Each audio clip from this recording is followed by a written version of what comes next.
And continuing from food waste, so why it's such a big deal? Now cooking for what is the solution?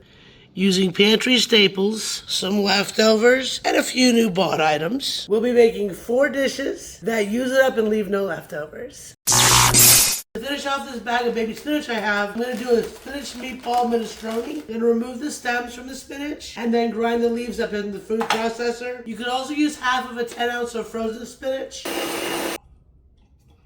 No food waste, spinach all done. To this, we're adding 1/4 of the ground beef we have. Just a 1/4 pound. If you have no use for an entire pound of ground beef, you're worried that it's going to go bad, talk to your meat department at your grocery store. The store brand of meat can often be cut down to what it is you need. For instance, a chicken breast, a 1/4 pound or 1/2 pound of hamburger, 1 pork chop, instead of having to buy the big pack that you're not going to use and it's going to go bad. Now mind you, this is for your store brand only.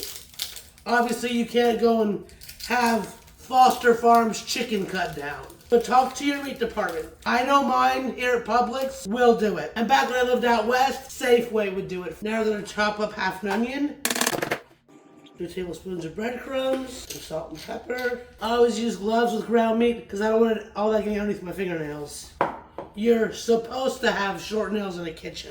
My nails are part of who I am. I can already hear people, wait, where's the egg for the binder? You don't have to have the egg. The breadcrumbs, as they get moist, they're a binder. The egg is more of a secondary safety measure, if anything. 2 tablespoons of butter. We'll start making tiny 1-inch meatballs. Just gonna fry these until they're brown, because they'll finish cooking in the soup. Now that as these brown, I'm gonna remove them. Wipe up any grease. Now to my pot, I'm adding 1 cup of beef broth, a 1/2 can of stewed tomatoes with their juice, now a 1/2 can of kidney beans with their juice. Kind of squish those tomatoes down a little bit. About an 1/8 teaspoon oregano, about an 1/8 teaspoon of basil, about an 1/8 cup each celery and carrot. Then go ahead and put our meatballs back in. Let that come up to a boil. Now this is boiling, cover it, drop it down to low for about 15 minutes. To this, I'm adding a 1/4 cup of pasta. You can use elbows, shells, whatever you have, whatever you like. Get those stirred in there, and then let this go about 10 more minutes to get that nice and soft. 1 hearty bowl of spinach meatball minestrone for 1. Greek meatball soup. 1/4 pound hamburger, fine diced half an onion, 1 tablespoon of butter, and melt it in our pot. Add and saute our onion. Add about 1/3 of this sauteed onion to burger for our meatballs. Next, we're going to add a cup of beef broth. Now we're just going to cover and let that simmer. To our hamburger and onion mix, we're adding 1 tablespoon of rice, about 1/8 teaspoon of oregano, just a little bit of garlic, or if you're using whole garlic, you want about a clove. Of course, some salt and pepper. About a 1/2 teaspoon, a fairly healthy amount of parsley. And go ahead and get that all mixed up. To our simmering broth, make and add meatballs. Put our stove on medium-low, simmer in that broth for about 25 minutes. And now we're going to stir together about a 1/2 tablespoon of cornstarch with a tablespoon of water, 1/3 cup of our parm, 1/3 cup of our heavy cream. I got good plans for this for later. I'm going to quickly add our cornstarch slurry, get that stirred in there. Okay, now I'm going to take some of our broth, throw it in here to temper this.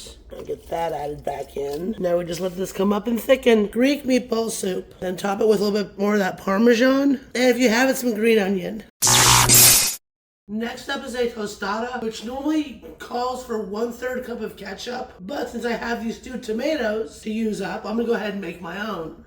So start by emptying that can, a pinch of celery seed, about 1/8 teaspoon of ground mustard, about a 1/4 teaspoon of onion powder, 1/4 teaspoon of garlic powder, just a dash of cayenne and a dash of paprika, and just the tiniest bloop of vinegar. Is that all mixed up? I'm mushing those tomatoes as I go, and now I have that for my tostada instead of ketchup. So now we have another 1/2 an onion. Another 1/4 of this hamburger. Got our stove on medium, about 7-8. Tiny bit of oil in our pan. Add our onion and burger. Get that burger all broken up. Now then, while the meat's browning, go ahead and cut some of the lettuce off this head. Get that washed right quick. Get that on the plate all nice and pretty. For now, I'm going to bag the rest of this head. That way I can decide as I'm using it if I want full leaves for sandwiches, if I want to shred more for another salad. Get all the air out of there. Lettuce is one thing that never goes to waste. And this, we're going to go ahead and add some tomato wedges.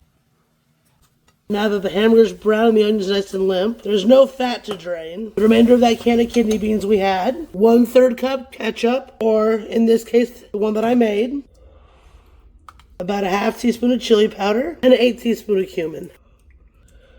Now we're going to cover this and let it simmer about 5 minutes to get those flavors all melded. All those flavors are nice and combined now, and that sauce is thickened. And we just put that right in the middle of our lettuce. Add chips around the plate. Sprinkle it with some jack cheese, a Mexican blend, whatever you like. And there you have it, one tostada.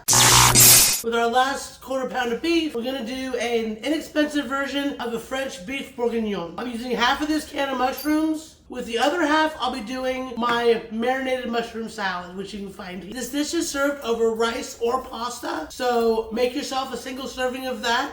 Or if you have anything left over that you want to heat up, get that done. Because this one is a super fast cook. A little oil in the bottom of the pan. Get a burger in here. Get that broken up.